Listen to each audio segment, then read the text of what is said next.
¿Han visto rebosar una copa? ¿Han visto rebosar una copa?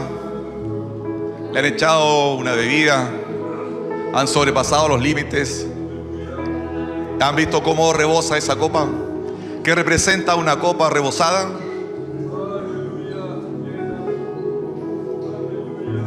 Una copa rebosada, desbordada.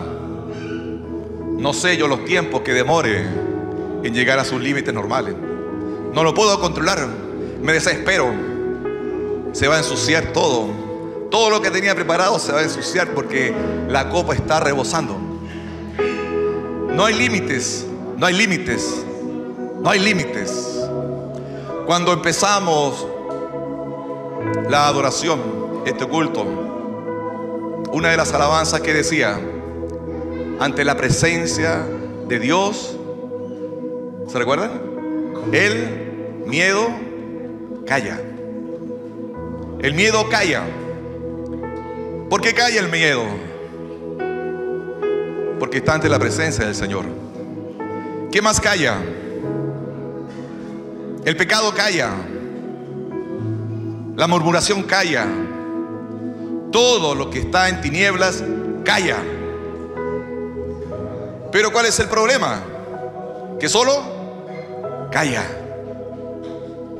Calla. Representa muchas veces en nuestras vidas una cerca, otras veces una muralla. Muchas veces se transforma esto en una fortaleza. También dijimos que las fortalezas caen, ¿verdad? Está el pecado ahí, callado, pero puede estar tan firme, que no cae,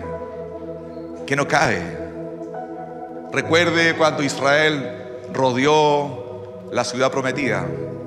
No fue por sus fuerzas, no fue por sus capacidades. Había una instrucción.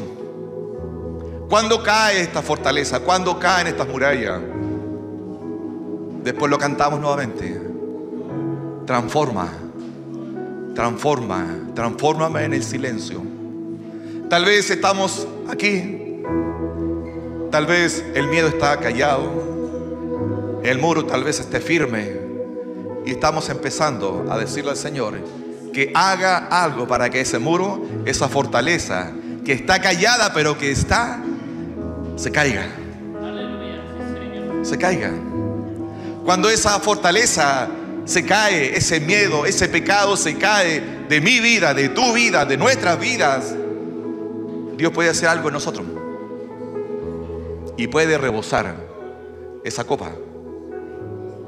Ahí recién puede rebosar esa copa. ¿Por qué le digo esto? Porque a través de su palabra Dios necesita copas rebosantes. Porque de lo contrario será un mensaje más. Será un mensaje más para mi vida, para su vida. Y tal vez nos iremos tal como llegamos, a media copa, a medio filo, como se dice. Pero Dios necesita de nosotros que tomemos decisiones. No solamente que identifiquemos y que paralicemos ese miedo en nosotros, porque a veces tenemos miedo, ¿verdad? De muchas cosas. Y el pecado produce miedo. No solamente que podamos identificar estas fortalezas que se levantan en nosotros, que Dios las puede derribar. Dios necesita que nosotros abramos nuestro corazón. Abrirlo. ¿Cómo abro mi corazón? Señor, entra en mi vida. Entra en mi vida, transforma mi vida. Para que yo no sea más mentiroso, para que yo ya no sea más holgazán, para que ya no sea más. Cada uno de nosotros sabe. Cada uno sabe, ¿verdad? ¿Qué es lo que hay en mí? Y que tiene que ser transformado. Una vez transformado, Dios empieza a llenar esa copa y va a rebosar. Y yo voy a estar aquí, o el que vaya a estar acá va a tener que estar aquí adorando, y no va a poder empezar porque realmente esa copa está rebosando. Necesitamos, sin duda, en nuestra vida tomar decisiones Porque la palabra de Dios necesita copas que rebosan. Yo no me quiero ir igual. Yo no quiero ir como con una tarea ya cumplida y esperar unas cuantas semanas más, no. Porque Dios quiere que hagamos algo hoy día. Y todas las semanas y todos los días Dios quiere que hagamos algo. Lo que tiene que hacer. Tome asiento. Mis hermanos, tomen asiento. Aleluya.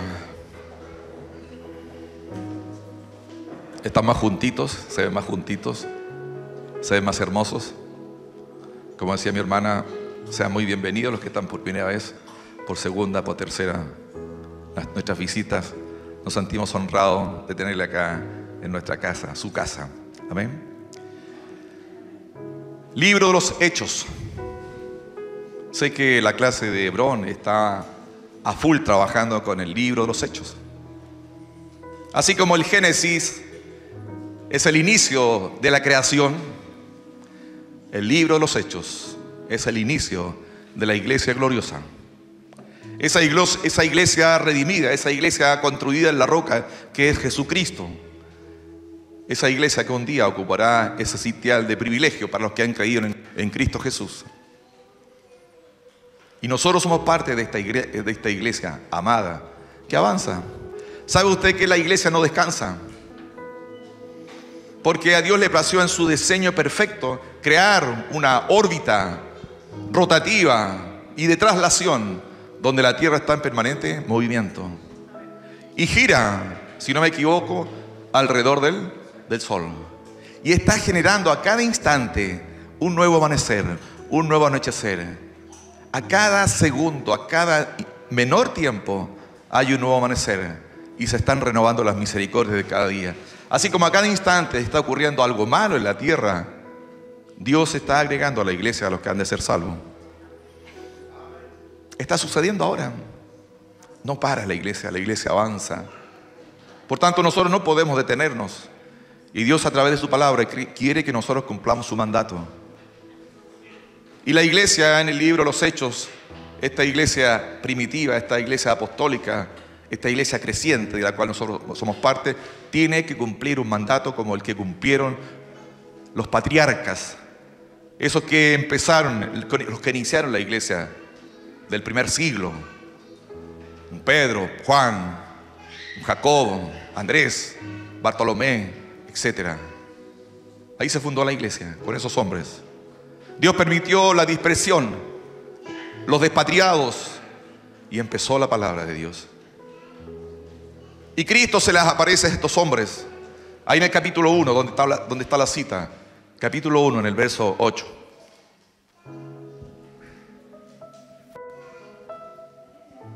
Si usted lo encontró.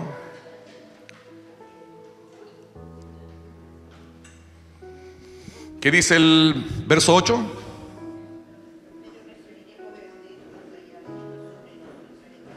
Pero recibiréis poder cuando haya venido sobre vosotros el Espíritu Santo, y me seréis testigos en Jerusalén, en toda Judea, en Samaria y hasta lo último de la tierra. Un mandato tremendo, un beneficio tremendo, una autoridad tremenda. Recibiréis poder. ¿Tiene poder usted? ¿Tiene algún mandato que le da poder? Tal vez la ley civil le da mandato en su familia por ser esposo, tal vez por ser dueño de un negocio. La ley tal vez, pero acá hay una ley espiritual que nos da autoridad, nos da un mandato. Y tenemos poder, porque ha venido sobre nosotros el Espíritu Santo, ¿verdad? Nos sentimos privilegiados. Yo me siento privilegiado porque soy un hombre con poder. Ese poder que descendió del cielo en la persona de Cristo Jesús. Pero hay una demanda, ¿o no? ¿Cuál es la demanda? A la iglesia. Y me seréis. No hay inclusión, no hay exclusión. No podemos excluirnos de este llamado de Dios, de este llamado de Cristo, del verbo, de la palabra. Me seréis testigos en Jerusalén, en Judea, en Samaria ¿Usted se imagina el rostro que pusieron los apóstoles cuando el Señor le dijo que tendrían que ser, me seréis testigo también en Samaria? ¿En Samaria? Wow, Samaria, Dios mío. A más de alguno habrá dicho, prefiero ir primero hasta lo último de la tierra en vez de pasar por Samaria. Pero aún ahí el Señor Jesús sí fue e hizo algo portentoso, ¿verdad? Usted podrá identificar dónde está hoy día, si está en Judea, si está en Jerusalén, si está en Samaria o si está en lo último de la tierra, no sé, pero eso lo vamos a ver después. Primeramente vamos a ver qué pasó con este mandato. Con este mandato, como decíamos, nace la iglesia en este libro. ¿Qué es un testigo? ¿Qué es un testigo? ¿Cuál es la función del testigo? Qué bueno que lo sepan todos. Testificar. No tiene otra misión, no tiene otra función el testigo, sino testificar. Entonces, cuando el Señor Jesús les indica, le da este mandato a sus discípulos de testificar, le está diciendo, de ser testigo, le está diciendo, tiene que ir a testificar. Y probablemente ellos no le preguntaron, o tal vez le preguntaron, ¿y qué vamos a testificar? ¿Que estás vivo? ¿Que te llevaron a la cruz? ¿Que te negué? Habrá dicho Pedro. ¿Que te negué 3 veces? ¿Que le corté la oreja a un hijo de un soldado? Cada uno podría haber tenido su argumento, ¿verdad? ¿Qué le faltaba a ellos? El poder, la autoridad. Y usted ha leído que en el Pentecostés desciende como viento recio, y viene y se posa sobre ellos el Espíritu Santo de Dios. El que se posó en nosotros. Y si no se ha posado en alguno de ustedes, pídale al Señor que el Espíritu Santo se pose, porque va a recibir autoridad, va a recibir poder del cielo, y no lo va a callar nadie. Intente callarme a mí. El pastor no parece callar, pero nos cuesta quedarnos callados. Tal vez nos van a tratar como a Pablo. ¿Se acuerda cómo le dijeron? Palabrero. Siéntase honrado cuando le digan palabrero. Pero la iglesia necesitó del Espíritu Santo de Dios para poder cumplir esta labor. Si usted va al libro de los Hechos, vamos a trabajar casi con el puro libro de los Hechos. Dice en el capítulo 2: entonces Pedro, poniéndose en pie con los 11, alzó la voz y les habló diciendo, mire usted a Pedro alzando la voz. Tal vez podría haber sido común en ellos. Habló diciendo, varones judíos y todos los que habitan en Jerusalén. Él estaba en Jerusalén ya. Se encontraba en Jerusalén. Esto os sea notorio y oíd mis palabras, porque estos no están ebrios, como vosotros suponéis, puesto que es la hora tercera del día. Mas esto es lo dicho por el profeta Joel. Usted puede encontrar en el capítulo 2 lo dicho por el profeta Joel, a lo cual recurre Pedro. Y en los postreros días, dice el Señor, derramaré de mi espíritu sobre toda carne, y nuestros hijos y vuestras hijas profetizarán. Vuestros jóvenes verán visiones y vuestros ancianos soñarán sueños, y de cierto sobre mis siervos y sobre mis siervas en aquellos días derramaré de mi espíritu y profetizarán. Y daré prodigios arriba en el cielo y señales abajo en la tierra, sangre y fuego y vapor de humo. El sol se convertirá en tinieblas y la luna en sangre, antes que venga el día del Señor, grande y manifiesto.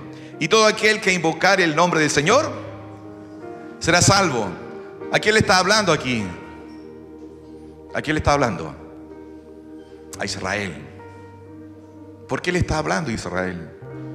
Porque ya Juan había dicho ahí en el capítulo 1 que en el mundo estaba y el mundo no le conoció. Dice que a lo suyo vino, a hacer lo suyo, mas los suyos no le recibieron. Israel no le recibió.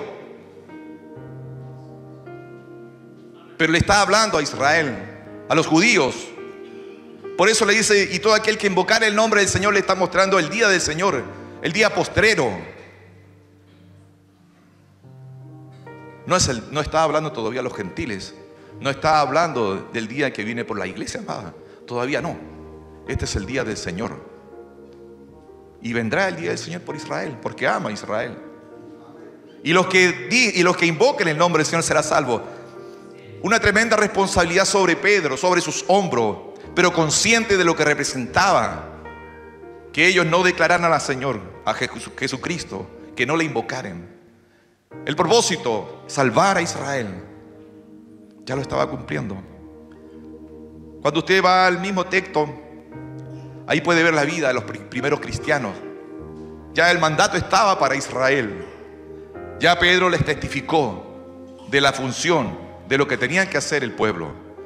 Y dice en el verso 43, en el capítulo 2, y sobrevino temor a toda persona, y muchas maravillas y señales eran hechas por los apóstoles.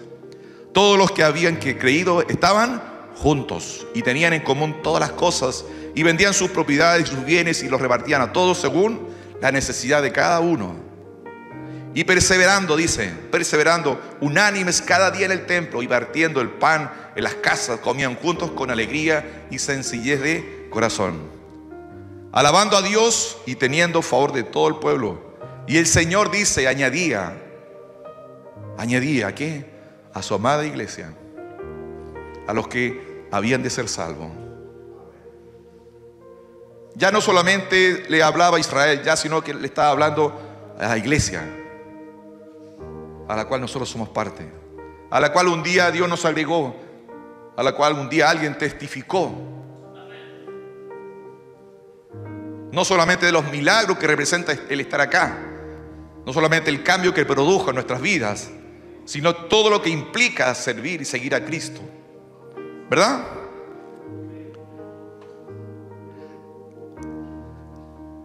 El discurso de Pedro en Hechos 3, en el pórtico de Salomón, dice: y teniendo asidos a Pedro y a Juan, el cojo que había sido sanado, todo el pueblo atónito concurrió a ellos al pórtico que se llamaba Salomón. Viendo esto, Pedro respondió al pueblo: varones israelitas, ¿por qué os maravilláis de esto? ¿O por qué ponéis los ojos en nosotros, como si por nuestro poder o piedad hubiésemos hecho ante este? El Dios de Abraham, de Isaac y de Jacob, el Dios de nuestros padres, ha glorificado a su Hijo Jesucristo, a quien vosotros entregasteis y negasteis delante de Pilato, cuando éste había resuelto ponerle en libertad. Mas vosotros negasteis al Señor y al justo, y pedisteis que se os diere un homicida, y matasteis al autor de la vida, a quien Dios ha resucitado de los muertos, de lo cual nosotros somos testigos. Ya sus discípulos siguen cumpliendo el mandato, testificar de lo que hicieron, lo que hizo el pueblo de Israel con Jesucristo. Y ellos predicaban la resurrección de Jesús de entre los muertos. Y sin duda que esto causó conflictos en medio del pueblo, en medio de una nación. Dice que le echaron mano y los pusieron en la cárcel hasta el día siguiente, porque ya era tarde. Pero muchos de los que habían oído la palabra creyeron, y el número de los varones era como 5,000. Sin duda que esto no fue obra de hombres. Sin duda que la iglesia empezó a crecer porque estos hombres empezaron a testificar de los prodigios, de las señales que hacía el Señor Jesucristo. Y así se convirtieron como 5,000 hombres. La iglesia, nosotros tenemos que crecer, tenemos que desarrollarnos. Tenemos que desarrollarnos. Y gloria a Dios por los que están nuevos por primera vez acá, o que se están incorporando a nuestra congregación. Pero tenemos que hacer el mandato de Dios, pero como vasos limpios. Porque no fue la capacidad de estos hombres lo que convocó a estos 5,000 hombres, sino que fue el poder de Dios, el amor de Dios, la misericordia de Dios.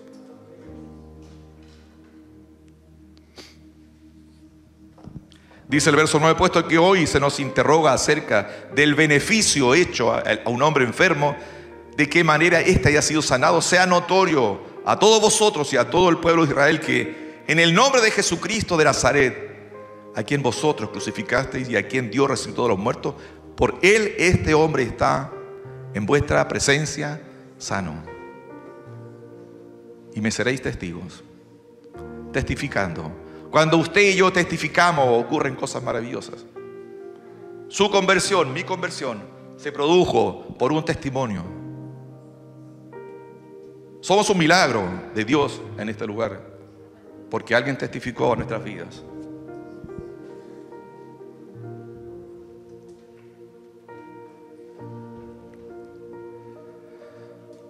Aleluya.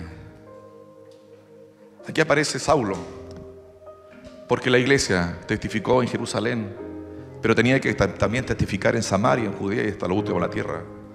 Y dice él, el capítulo 8, y Saulo consentía en su muerte, refiriéndose a Esteban. En aquel día hubo una gran persecución contra la iglesia que estaba en Jerusalén. Mire lo que ya motivó el testimonio de estos hombres. Porque ya el Señor Jesús no estaba. Pero provocó esto una gran persecución. ¿Qué provocó esta gran persecución de la iglesia? El testimonio de estos hombres. Los testigos que testificaron de la obra de Cristo. Por eso se produce esta gran persecución sobre la iglesia que estaba en Jerusalén. Y todos fueron esparcidos por las tierras. Mire usted lo que Dios permitió. Mire lo que Dios permite día a día. Estos hombres fueron esparcidos a Judea y a Samaria. Dice, salvo los apóstoles. Y hombres piadosos llevaron a enterrar a Esteban e hicieron gran llanto sobre él.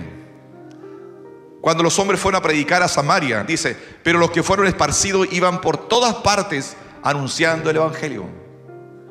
La misión de la iglesia, anunciar el evangelio. Anunciar el evangelio es lo que tenemos que hacer, anunciar el evangelio. Entonces Felipe, descendiendo a la ciudad de Samaria, les predicaba a Cristo. Felipe les predicaba a Cristo. Puede ser uno de nosotros. Escuchaba el pastor el otro día, decía, vamos a enviar uno aquí, otro acá y otro acá. Abrir una obra. Y estamos preparados para abrir una obra. Felipe, sin duda, luego tiraron a Samaria y él tuvo que predicar a Cristo. Y la gente unánime escuchaba atentamente las cosas que decía Felipe. Cuando estamos siendo testigos, cuando estamos testificando de la obra de Dios, la gente va a escuchar atentamente. Pero cuando estas copas estén limpias, yo tengo que estar limpio, usted tiene que estar limpio, tiene que estar no solamente lleno, sino que rebosante. Porque eso va a impresionar a la gente. Lo que Dios habla a través de nuestras vidas. Y la gente unánime escuchaba atentamente las cosas que decía Felipe, oyendo y viendo las señales que hacía. Haremos incluso señales, porque de muchos que tenían espíritus inmundos, salían estos dando grandes voces, y muchos paralíticos y cojos eran sanados. Así que había gran gozo en aquella ciudad. Usted ha escuchado cómo está nuestra nación, nuestro país, nuestra región, nuestra comuna. No está gozosa. Sin duda que no está gozosa. Nosotros estamos aquí. Tal vez no tendremos mucha cara de gozoso, pero mañana no vamos a estar aquí. Y tenemos que hacer como Felipe. Ir a predicar el evangelio. Salir de Jerusalén. Tal vez ya usted cumplió la misión en Jerusalén y ya está capacitado tal vez para ir a Judea, tal vez a otros lugares. O tal vez no puede ir ni siquiera a Judea porque realmente en Jerusalén tenemos la cosa así más o menos nomás. Conversábamos estos días que representaba Jerusalén. Presenta mi vida, mi hogar, en mi vida diaria. ¿Cómo está mi Jerusalén? ¿Cómo está el testimonio como padre, como esposo, como hijo? ¿Cómo está esa relación? Los hijos ven a Jesús en los padres. ¿A quién ven? ¿A quién ven los hijos en la esposa, en la ayuda idónea? Cuando recibe una instrucción así de parte del esposo un tanto elevada de tono, aparece, se paran y se acabó la mujer sumisa, la mujer que amaba. ¿Cómo está nuestro Jerusalén? Eso es para todos, porque también me puede pasar a mí. Entonces, si no estoy bien en Jerusalén, difícilmente pueda ir a Judea, menos a Samaria, porque allá están los que me conocen. En Samaria están los que nos conocen. En Judea están los que nos conocen. Y cuando nos vean llegar allá, usted, no me diga nada si usted, yo lo he visto que sale con la Biblia todos los domingos debajo del brazo, pero también escucho los gritos, la falta de respeto. También sale de su casa y ni siquiera me saluda. Y por eso no puedo ir a Judea y menos a Samaria, ¿verdad? Ni hablar a todo el mundo, hasta lo último de la tierra. Dios tiene que preparar nuestras vidas, pero Dios tiene que prepararnos primero aquí en Jerusalén.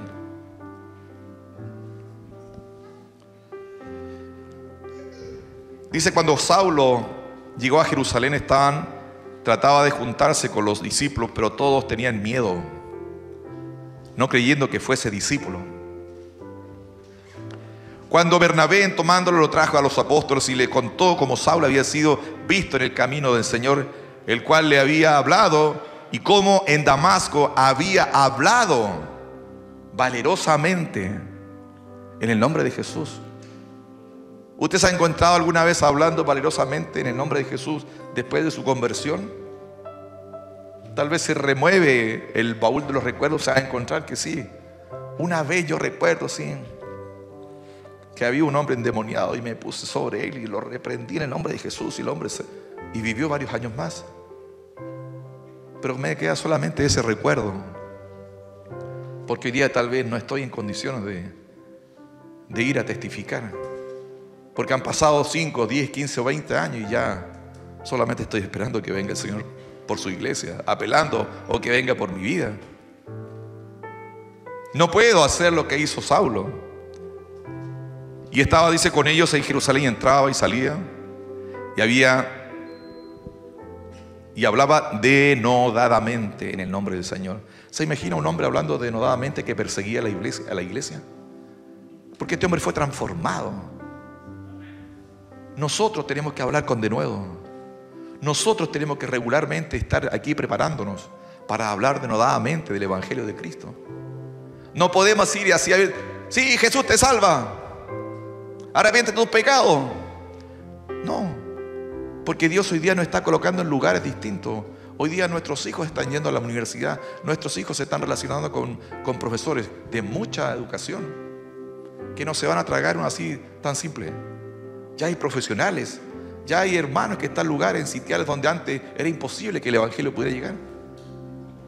Pero tenemos que ir a hablar con denuedo, con autoridad, con poder, con ese poder que descendió del cielo, que transformó nuestra vida. No puedo estar el día domingo aquí apelando a la misericordia de Dios para que realmente transforme mi vida, para que me inunde y quede como a estanque lleno, como decía la vez pasada. Tenemos que terminar ya de esto al estanque lleno para yo poder llegar ya al viernes ya así medio gateando. No, nosotros tenemos que andar siempre con el estanque lleno. Como decía mi pastor, me decía, pastor, ¿por qué tiene su aguja que ahí usando hasta un cuarto, octavo del tanque? No, siempre lleno. Tenemos que andar siempre con el tanque lleno, a full, porque no sabemos el día a dónde tendremos que ir. Tenemos que andar todos los días a full, porque no sabemos a dónde Dios nos va a enviar. Tal vez va a venir una autoridad. ¿Qué le vamos a decir? ¿Quién lo va a abordar? ¿Quién le va a dar un mensaje distinto? Si en medio de nosotros hay ingenieros, hay abogados, ¿qué más hay? Hay constructores, hay psicólogos, profesionales que tienen que estar preparados con denuedo y entregarle un mensaje para que el hombre se arrepienta y se convierta. ¿O no? Sin duda que sí. Y Saulo así lo era. Saulo era un erudito. Era el mejor, uno de los mejores. Pero había sido transformado por el poder de Dios. Por eso hablaba con denuedo. Dice después que cuando supieron que los hermanos le llevaron hasta Cesarea y le enviaron a Tarso. Entonces la iglesia, dice, tenía paz con toda Judea y Galilea, Samaria, y eran edificados andando en el temor del Señor y se acrecentaban fortalecidos por el Espíritu Santo. Dios sabía lo que estaba diciéndole a sus discípulos. Por eso le dice, me seréis testigos. Porque Él sabía lo que iba a suceder. Porque era la obra del Espíritu Santo a través de ellos. Iba a estar el temor, iban a ser edificados. Eran fortalecidos, estaban fortalecidos. Y probablemente no tenían culto todos los días domingos, pero sus vidas eran fortalecidas en el temor de Dios. En el temor de Dios. Entonces, como la presencia estaba con ellos permanentemente, no solamente el miedo calla, pero el enemigo no puede levantar murallas, no puede levantar fortalezas. Porque ante la presencia de Dios el enemigo no puede hacer nada. No puede hacer nada. Y eso tiene que ser en nuestra vida todos los días. Y me seréis testigo. Usted sabe la conversión de Saulo. Dice que Saulo respiraba aún amenazas de muerte contra los discípulos del Señor. Y cuando vino al sumo sacerdote y le pidió cartas para la sinagoga en Damasco, ¿verdad? A fin de que si hallase algún hombre y mujeres por este camino, los trajese presos a Jerusalén. Mire el hombre que transformó Dios. Tal vez podría haber algunos de ellos aquí en medio de nosotros hoy día, que Dios lo transformó de esa manera. Que tiene que llegar, que debiera llegar a los niveles de este hombre, como Saulo. Pero él, cuando fue a Damasco, dice que hay una luz. Usted conoce la historia, la conversión de Saulo, lo que sucedió. Él no se espantó. ¿Quién eres, Señor?, le dice. Se lo voy a recordar. ¿Quién eres, Señor? Le dijo: yo soy Jesús, a quien tú persigues. Dura cosa te dar cosas contra el aguijón. Él, temblando y temeroso, dijo: Señor, ¿qué quieres que yo haga? ¿Qué quieres que yo haga? Tal vez es tiempo de decirle al Señor hoy día: Señor, ¿qué quieres que haga yo hoy día? ¿Qué quieres que haga yo mañana? ¿Dónde quieres que testifique de ti? Prepárame hoy día. Me sacudo de todo lo malo que pudiera haber en mí. No solamente del miedo, sino que mañana salir con bríos, nuevo, renovado. Mi tío, mi tía, mi hermano, telefonazo, con una palabra con poder, cosa que el enemigo quede callado, mudo. No le vaya a decir: oye, Juan, arrepiéntete. No, tiene que ser con autoridad, con la autoridad que viene del cielo, con la autoridad que le permitió a Saulo convertirse.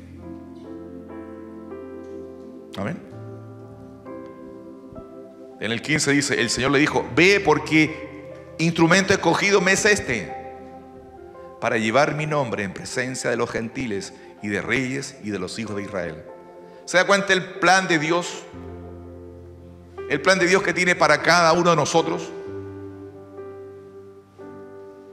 Porque instrumentos somos del Señor. Somos instrumentos de Dios. ¿Para qué? ¿Para qué es usted instrumento de Dios?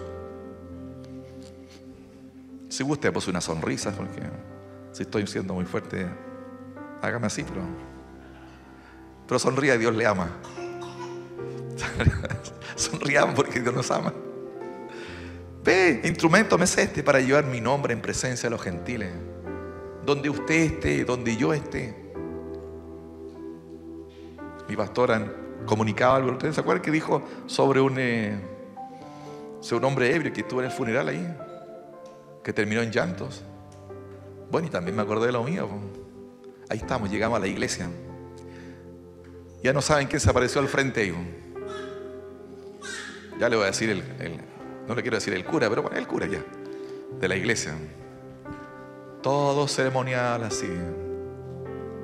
Buenas tardes. Buenas tardes. Pidiendo alguna información. Sí, nosotros venimos a acompañar a Claudio, hermanos en la fe. Y como que el cura se incomodó así como. Y algo me dijo que todos somos hermanos o hijos de Dios. A lo cual nosotros respondimos: no todos somos hijos de Dios, le dijimos al cura. Sí, en Cristo Jesús somos todos hermanos, dicen. Pero nosotros tenemos que atrevernos no a ofender, no a insultar, no a pasarlo a llevar, porque la verdad que está en nosotros es solamente por la misericordia de Dios, ¿verdad? Yo era peor que él, así que, ¿verdad? Usted sabe lo que yo le he contado. Detestaba a los Evan Canutos. Pero vi que Dios hacía maravillas, empezó a hacer maravillas. Vi cómo hombres me testificaban. Y eso me sorprendió. Como hombre de ese nivel. Porque no fue a mí un hombre borracho, redimido. No, fue otro hombre, fueron otros hombres. Con otro nivel social, cultural, que testificaron de la obra de Dios. Y Dios me sorprendió a través de esa área. Y tal vez a usted le sorprendió a través de una área similar. Aleluya. Así que prepárese usted para llevar el mensaje el mensaje de Cristo en presencia de los gentiles. Ya Saulo se fue estando en Jerusalén, se va a predicar a Damasco. ¿Sabe la distancia que hay de Jerusalén a Damasco? Más o menos. ¿Quién sabe, no? Yo lo averigüé porque yo no me lo sabía. Yo lo sé ahora más o menos. Cerca de 300 kilómetros, 290 kilómetros más o menos. Los alumnos como decía mi pastor, los alumnos del Instituto Vilo, que deben saberlo. Se trasladó 290 kilómetros para ir. Y Dios lo usa para ir a predicar a Damasco así, sin ningún problema. Y tal vez mañana nosotros no tendremos que trasladarnos 290 kilómetros para predicar el Evangelio. Tal vez tendremos a nuestro vecino que está al lado de nuestra casa y le podríamos predicar. Y no nos haremos trasladados ni siquiera a 15 metros. ¿Cómo está, vecino? ¿Qué de su vida? ¿Cómo ha estado usted? Dios le fortalezca, vecino. Dios puede cambiar su vida, su relación con su esposa, con sus hijos. ¿Usted cree que eso no va a tocar el corazón de ese hombre, de esa mujer, en el trabajo? Tal vez mañana muchos van a llegar contentos porque Colo-Colo salió campeón, y tal vez los de la U están medio a fila porque están que bajan a segunda división. Pero a lo mejor usted le puede tener una palabra de consuelo. Claro, salieron campeones, pero te tengo un mensaje mejor del victorioso de Israel. Y no tenemos para qué trasladarnos 290 kilómetros ni al norte ni al sur, sino que tenemos ahí al lado, o tenemos el teléfono para enviar un mensaje a un vecino, a una familiar. Aleluya. Usted conoce la historia de Pedro y Cornelio. También 123 kilómetros tuvo que trasladar Pedro para testificar. Y cómo obró el Espíritu Santo en ese hogar. Cómo todos se convirtieron. Estos hechos son los hechos de la iglesia. ¿Sabe, tío? A mí me sorprendió cuando leí un artículo sobre el libro Los Hechos. Aparentemente su autor es Lucas, pero no es como los demás evangelios, que hay palabras de despedida, de saludos. No, aquí se corta como aquí. Sigamos agregando los hechos a la iglesia. Y se siguen escribiendo tal vez. Seamos parte de eso que se está escribiendo ahí. Seamos parte de estos testimonios que los discípulos hicieron de Cristo hace casi 2000 años. Que en alguna parte en el cielo, en el libro se escriba. Sí, Jimena, Graciela, Víctor, no sé, se trasladó aquí a San Clemente y predicó el Evangelio y se convirtió el alcalde. Aleluya. Y toda una ciudad. Wow. Tengamos fe. Tengamos fe que sí va a ser, que puede ser. Aleluya. ¿Qué vamos a hacer nosotros? ¿Qué va a hacer usted? ¿Qué voy a hacer yo? Con este mandato de Dios, que es irrevocable, que Dios lo instituyó a la iglesia, no solamente a sus discípulos, sino que también a nosotros. ¿Qué vamos a testificar? ¿Qué voy a hablar mañana? ¿Qué va a testificar usted mañana? Propóngase algo a testificar mañana. Yo tengo algunas cosas aquí por las cuales podemos testificar mañana. A lo mejor nos puede salir, por ejemplo. ¿Cuál es el propósito de la predicación del Evangelio? ¿Cuál es el propósito? Podemos ver en Romanos 10, por ejemplo. Dice: hermanos, ciertamente el anhelo de mi corazón y mi oración a Dios por Israel. Usted le cambia ahí, parafrasea. Si va a pensar en su vecino o hermano, no sé, le dice: hermano, ciertamente el anhelo de mi corazón y mi oración a usted, vecino, es para salvación. ¡Wow! Se lo puede aprender, ¿ya? Porque yo le doy testimonio de que tienen celos de Dios, pero no conforme a la ciencia, porque ignorando la justicia de Dios y procurando establecer la suya propia, dice, no se han sujetado a la justicia de Dios, porque el fin de la ley es Cristo. Usted ya lo tiene sorprendido porque no entiende nada él. Para justicia a todo aquel que cree, porque de la justicia que es por la ley de Moisés, escribe así: el hombre que haga estas cosas vivirá por ellos. Pero la justicia es por la fe, se dice así: no digas en tu corazón quién subirá al cielo. Esto es para traer abajo a Cristo. O quién descenderá al abismo. Esto es para hacer subir a Cristo de entre los muertos. Mas ¿qué dice? Cerca de ti está la palabra. Cerca de ti está la palabra. En tu boca y en tu corazón, acúñala. Esta es la palabra de fe que predicamos. Esta es la palabra de fe, vecino, hermano, que te vengo a predicar hoy día. Que si confesares con tu boca que Jesús es el Señor y creyeres en tu corazón que Dios le ha levantado de los muertos, serás salvo. Acúñelo, parafraséelo, elabore, no deje algo así al azar. Usted puede hacer algo elaborado, bonito. ¿Por qué? Porque con el corazón se quiere para justicia, pero con la boca se confiesa para salvación. Y el vecino, el hermano, quien sea, quedó aperplejado. Tenemos que hacerlo. O si no, dice, ¿por qué otra cosa voy a predicar el evangelio? ¿De qué otra cosa voy a testificar? Que la justicia es por la fe. Por ejemplo, ahí mismo, no tengo la cita, perdón. Pero ahora dice, aparte de la ley se ha manifestado la justicia de Dios testificada por la ley y los profetas. La justicia de Dios por medio de la fe en Jesucristo para todos los que creen en Él, porque no hay diferencia, por cuanto todos pecaron. Porque el vecino a lo mejor o su hermano o alguien dice, no, yo no soy pecador. Pero usted le dice, le muestra, por cuanto todos pecaron y están destituidos de la gloria de Dios. Siendo justificados, no tienen que pagar nada, gratuitamente, por su gracia mediante la redención que es en Cristo Jesús. ¿Verdad? Así que tiene usted argumento, tenemos argumentos para poder predicar el evangelio, para testificar la palabra de Dios. Tal vez el vecino o su hermano ya sabe que usted dejó de beber, que ya no es el flojo, que ya no es el ladrón, que no es lo que usted quiera. Pero ya no es suficiente eso, sino que tenemos que testificar de la palabra de Dios, que es esta la que transforma. Porque no le va a hablar al hombre, le va a hablar el Espíritu Santo, le va a hablar al Espíritu. Él tiene espíritu como usted tiene. Y ese espíritu un día volverá al Padre de los espíritus. Pero su alma, nosotros podemos tener la seguridad que nuestra alma irá al cielo. Pero la alma de su mamá, de su papá, de su hermano, de su tío, de sus hijos, ¿dónde va a ir? El espíritu va a ir al Padre de los espíritus. Pero el alma, ¿dónde va a ir? Entonces necesitamos no solo traerlo, sino que predicarle, testificar de la palabra de Dios. Pedro testificó de la palabra de Dios y escrito de la palabra, citó Joel. Y nosotros podemos citar las escrituras. No tenemos para qué inventar cosas o hacernos simpáticos. No. Voy a ir porque usted es simpático. Decir, no. Ellos tienen que ser removidos, tienen que ser impactados por el mensaje. Esa gente fue impactada por el mensaje porque había una promesa a través del profeta Joel para los tiempos postreros. Y eso ocupó Pedro. Y eso es lo que nosotros tenemos que ocupar, la palabra de Dios. Le puede elaborar, por ejemplo, presentarle el plan de salvación a través del verbo. Y ustedes en el principio era el verbo, y el verbo era con Dios, y el verbo era Dios. Este era en el principio. Y él dice, ¿qué le va a decir? ¿Qué verbo?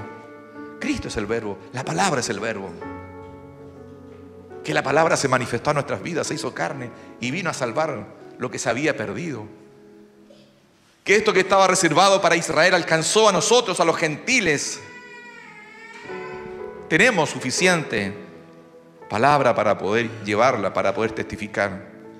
Decirle así, Él estaba en el mundo y el mundo no le conoció. Y el mundo fue hecho por Él, pero el mundo no le conoció. Conózcale usted, yo se lo puedo presentar. A los suyos vino, dijo, y los suyos no le recibieron.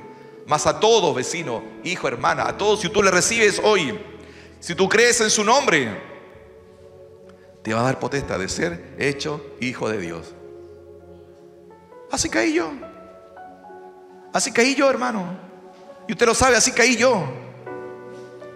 Inocentemente. Como lo digo, como mosca en leche. No necesité ni un estudio teológico, nada. Me habían hablado varias veces, había tenido algunas visitas en mi casa que no eran muy agradables para mí, pero Dios las envió. Y Dios usó un hermano. Y caí, hermano.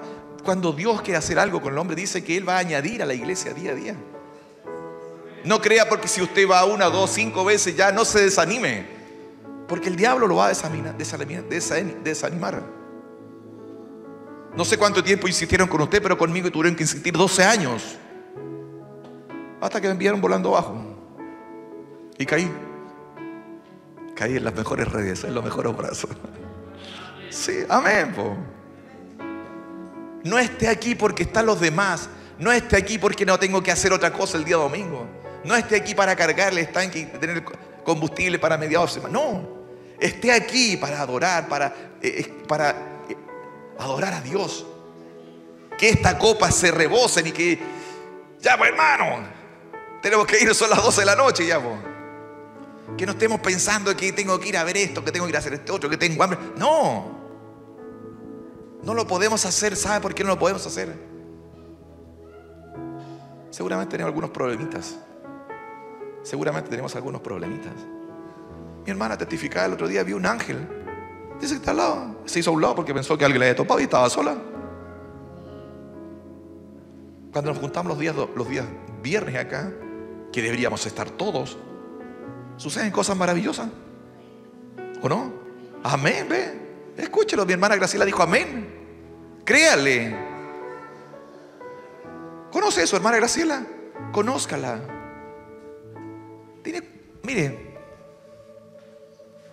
Tiene muchas dificultades, muchos problemas, muchas aflicciones. Pero ella se ha tomado de la palabra de Dios. Por la palabra de Dios que se le predica. Y así testifica. Y así la ve así. Y por eso puede decir amén. Testimonios, testigos de Cristo.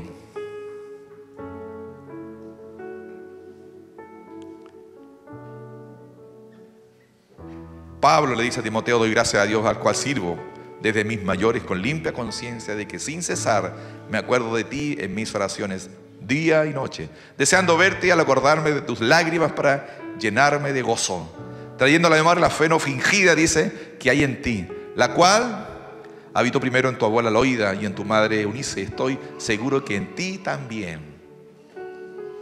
Por lo cual te aconsejo que avives el fuego del don de Dios que está en ti por la imposición de mis manos.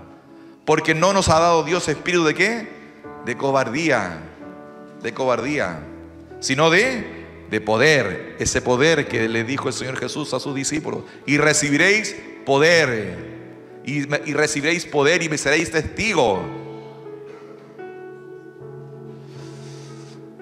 De amor y de dominio propio. Por tanto, no te avergüences de dar testimonio de nuestro Señor.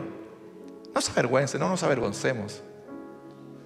Si usted se avergüenza, yo me avergüenzo porque hay alguna dificultad en nosotros. No se avergüence, no te avergüences de predicar el Evangelio. No te avergüences de dar testimonio de nuestro Señor, ni de mí preso suyo, sino participa de las aflicciones por el Evangelio. Ese es otro tema. No quiero hablar de las aflicciones, pero necesitamos sin duda predicar el Evangelio, testificar. Propongámonos. Yo me propongo. Dios me ha estado hablando a través de esta su palabra semanas. Dije yo, bueno, tendré que esperar otra semana. Pero no, a Dios le plació que fuera hoy día. Tuve que avisparme. Avíspese, hermano, porque Dios está hablando a la iglesia. Avispémonos porque Dios nos está hablando. Así que si el miedo se acalló, si el pecado se acalló, si Dios si botó esas murallas, esa fortaleza, si Dios entró en su corazón y le ha transformado, en este tiempo Dios tendrá que rebosar su copa. Quiero invitar a mis hermanos músicos. Vamos a ver cómo rebosan esas copas. Yo quiero ver cómo rebosa esa copa en mí. Yo quiero que usted también quiere ver que rebose esa copa, porque ya no hay miedo. Ya se fue el pecado.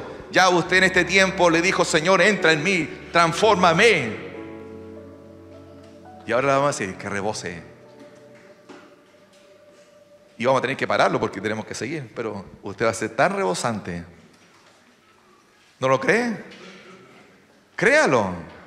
Créalo. Si creyeres o no, créalo. Ahora si no lo cree, bueno, yo quiero rebosar. Yo quiero rebosar. Aunque el pastor me tenga que... Pero rebosemos. Amén. Aleluya. Cierre sus ojos. Relájese un poco. Estire los pies.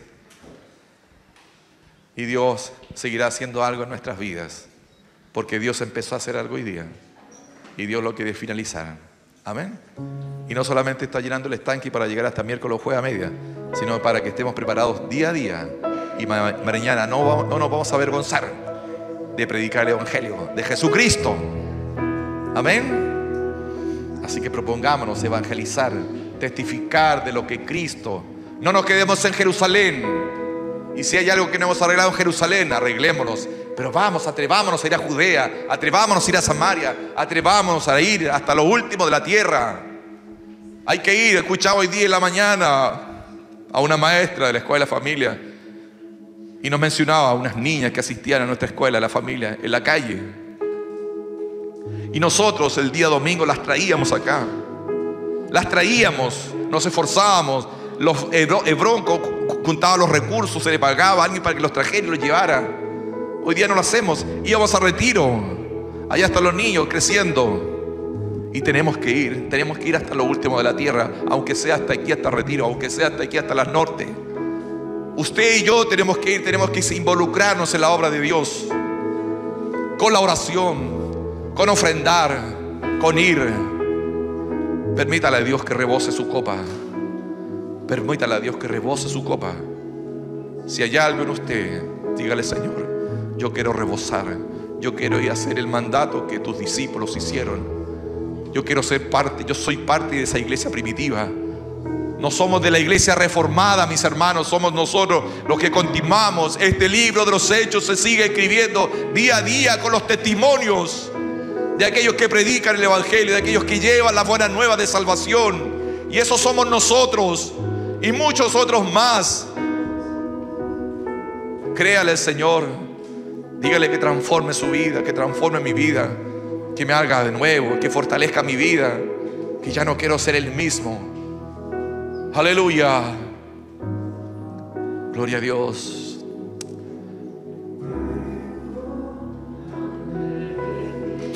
¿Tiene hambre del Señor? ¿Como ganas de tomar 11? Dígale: Señor, tengo hambre de ti. Aleluya. Aleluya. Ahí está. Señor, derriba todo lo que no te agrada de mí. Escribe una historia diferente de mí, que quede escrita en el libro de la vida, aunque sea en el silencio, Señor. Nuevo. Y venga de ti.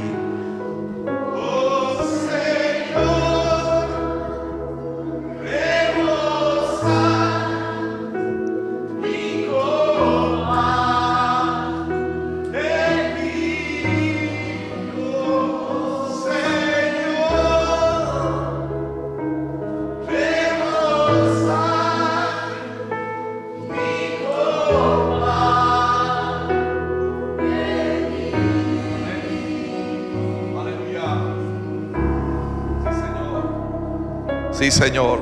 Aleluya. Gloria a Dios. Gloria a Dios. Que podamos ir, Dios. Que podamos ir. Impúlsanos, Dios. Ikato. Ibakatoro Shakataro. Transformar.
Inúndanos, Dios.